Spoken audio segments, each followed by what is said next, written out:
Well, did my blackberries make it through the big Texas freeze? I gotta tell you, I'm a little concerned. Let me show you what I'm talking about.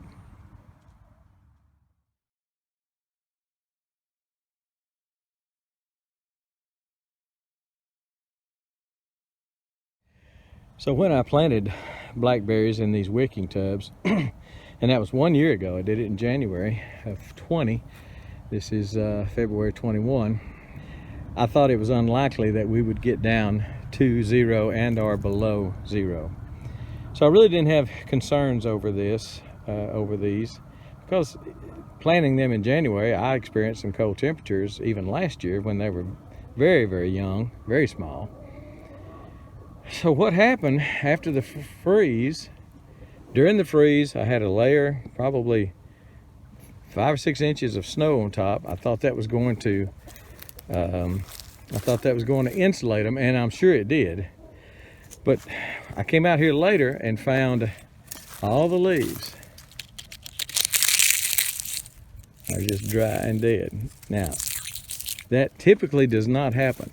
Normally, some of the leaves will, a few of the leaves will turn brown, but most of them, it will either drop off or will turn a purple color.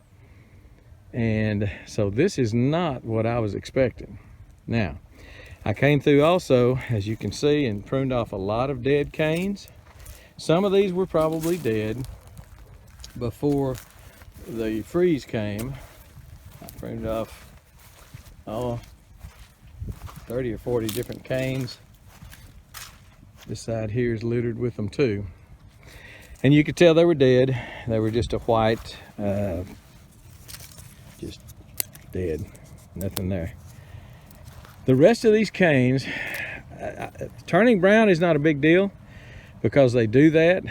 Some of them remain green, some of them turn brown. That's just the way they do. But I was concerned, as brown as these were and as many dead canes as I had, that I was going to have a big die-off, and I still don't know yet. Like this cane here, well, you can see that it's dead right there. It looks viable to about right there. I've even got what looks like a little sprout right there, but it's dead right there. There's just nothing there. No, you know, just brown, just dry. So it's been a few days since I first looked at them and got a little worried about them, but now I'm seeing some buds, some shoots, sprouts, whatever you want to call them.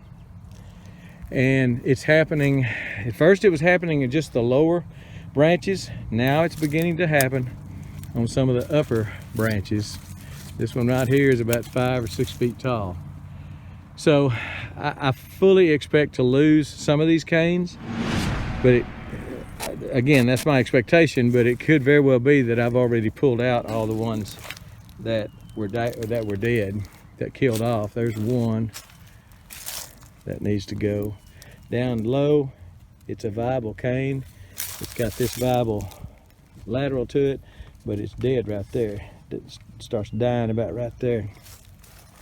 But I'm looking and I'm seeing a lot of growth high up, which gives me hope that there's not going to be a problem. And I was beginning to wonder when I first came out here and saw all those brown leaves and all that I was beginning to wonder if blackberries in containers was going to be a viable thing. But as of right now, spring is beginning to sprung just a little bit. We've had a lot of 70-degree days, and for that reason, I believe we're gonna be okay. But I was a little worried. I was afraid I was gonna have to come out here and tell you this whole thing was a bust, because I know a lot of you have followed me in this and planted some blackberries in containers. So if they'll take, some say it got down a few miles north of here, it got down to -5. The TV station said -5 or -6. My thermometer showed 0, but you know, it could very well be that was only about 20 miles north of me that it's supposed to go down to -6. So it got at or below freezing. And even though I think they were singed, I'm telling you, I've never seen that. Again, on a mass scale, maybe 1 or 2 leaves, but usually that means the cane's died. But these just died of cold. And I've never seen that before, and that was, whoo, man, I thought I lost them all. But I don't think I did. There are going to be some more canes that I got to prune out. There's another one right there. If I can get over there in there to it. That one right there, that light colored, where it starts getting light colored right there. It's kind of dark and it starts getting light. That's going to be a cane that's going to be dead and going to have to come out. And add it to my collection here on the ground. I got a bunch of them here on the ground. But I still got a good stand of blackberries. I'm still a big believer in doing blackberries in containers. Even more so now that I've gone through this. So I don't want to discourage you from putting them in containers. And even if you're up north, further north, you know, maybe zone 5 and 6, and you get down to that 0 is a common occurrence for you.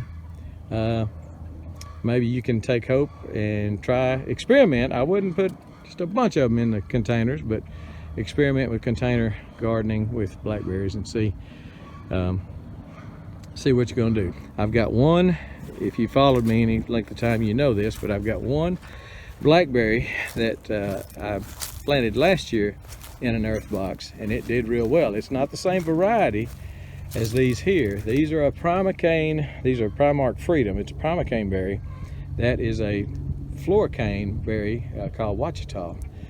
And so they didn't get, I don't believe Ouachita is nearly as prolific as far as reproducing itself as all these canes you see came up last spring.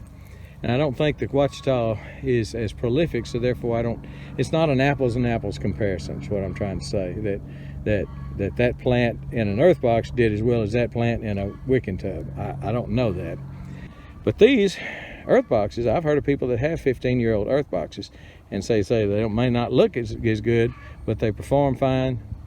There's nothing wrong with them. I know a lot of people don't go with earth boxes because they think they're just too expensive. But man, they're convenient. They last a long time. You know, you look at a $30 earth box and divide that by, if it lasts 15 years, you know, what do you got in it? $2 a year? So that ain't bad. Invest $2 a year in something that's going to grow you a lot of food. So whether you use them for an earth box for vegetables or for berries, I would think maybe blueberries would work too, but I don't know because I don't like blueberries. Anyway, I want to show you my blackberries. I was worried. I thought I was going to have to make a funeral video, but I don't think I do. There still could be some damage, and I'll show you that in the coming weeks if I have to prune out any more than what I've already showed you. Again, there's one right there. It looks like to me that one's going to be dead. So there's going to be a few more, but as of right now, by and large, it looks like all of them survived and are doing real well. So, whew, I am breathing a sigh of relief. That was hard on them. Get down that cold in containers that handle it better, much better in the ground, handle cold temperatures in the ground because they're going to be insulated. That ground is going to be right here. All that root system is going to be insulated. Well, this root system, even though it had the snow on top, all that root system, all that tub was exposed to those cold temperatures, and we had 10, 15, 20 mile an hour winds that whole time too. So it was well below 0 wind chill factor. And all that while, they probably had some water in them. I can't tell there's no indication that they busted from having water in them, and doesn't look like I lost a whole lot. And I'm just slap tickled about that. All right, there's a look at my blackberries, and things are looking good. Starting to green up, starting to sprout. And no funeral video, no blackberry funeral video, which is good news. All right, we're gone.